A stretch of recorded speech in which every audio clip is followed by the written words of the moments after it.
بسم اللہ الرحمن الرحیم الحمد للہ والصلاة والسلام علی سیدنا رسول اللہ صلی اللہ علیہ وسلم۔ ناظرین کرام، السلام علیکم ورحمۃ اللہ وبرکاتہ۔ استقبال ہے آپ کا ہمارے سیشن قرآنی اور نبوی دعاؤں کے اندر۔ آج ہم آپ کے سامنے کچھ ایسے کلمات پیش کریں گے جو حضور اکرم صلی اللہ علیہ وسلم مصیبت اور پریشانی کے وقت پڑھا کرتے تھے۔ ہم بھی ان کلمات کو سیکھیں اور اپنی پریشانی کے اوقات میں ان کے ذریعے سے اپنے رب کو، اللہ رب العزت کو یاد کیا کریں۔ ہماری پریشانیاں اور تکلیفیں پھر ہمیں پریشان نہیں کریں گی، بلکہ ہم اس میں مطمئن رہیں گے۔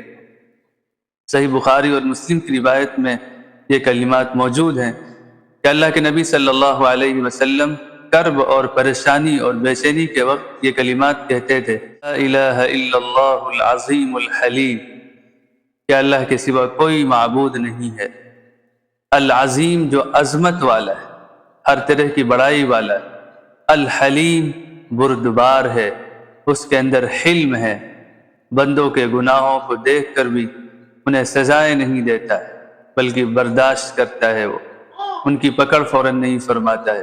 لا الہ الا اللہ رب العرش الکریم، اللہ کے سوا کوئی معبود نہیں جو عرش کریم کا رب ہے، اس کا مالک ہے۔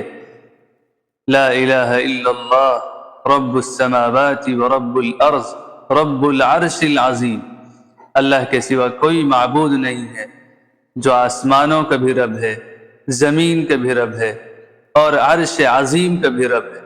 یہ وہ کلمات ہیں جن کے اندر اللہ رب العزت کی ربوبیت کو بیان کیا گیا، آسمان و زمین سے جوڑ کر، اسی طرح اس کے عرش عظیم اور عرش کریم سے جوڑ کر۔ اس کے اندر اللہ رب العزت کی جو صفات حضور اکرم صلی اللہ علیہ وسلم نے سکھائی ہیں، ان صفات پر غور کرتے ہوئے اگر ہم ان کلمات کا اپنی پریشانی اور بے چینی کے وقت اہتمام کریں گے تو یقین جانیے کہ ہم بہت ہی زیادہ سکون میں اور اطمینان میں رہیں گے، ہم کسی طرح کی بے چینی کا شکار نہیں ہوں گے۔ آخر میں ایک بار پھر دعا ہم ریپیٹ کرتے ہیں، اور اس کی جو عبارت ہے، اس کا جو ٹیکسٹ ہے، وہ آپ کو ڈسکرپشن میں مل جائے گا، وہاں سے دیکھ کر آپ پڑھ سکتے ہیں، نوٹ کر سکتے ہیں اور اسے یاد کر سکتے ہیں۔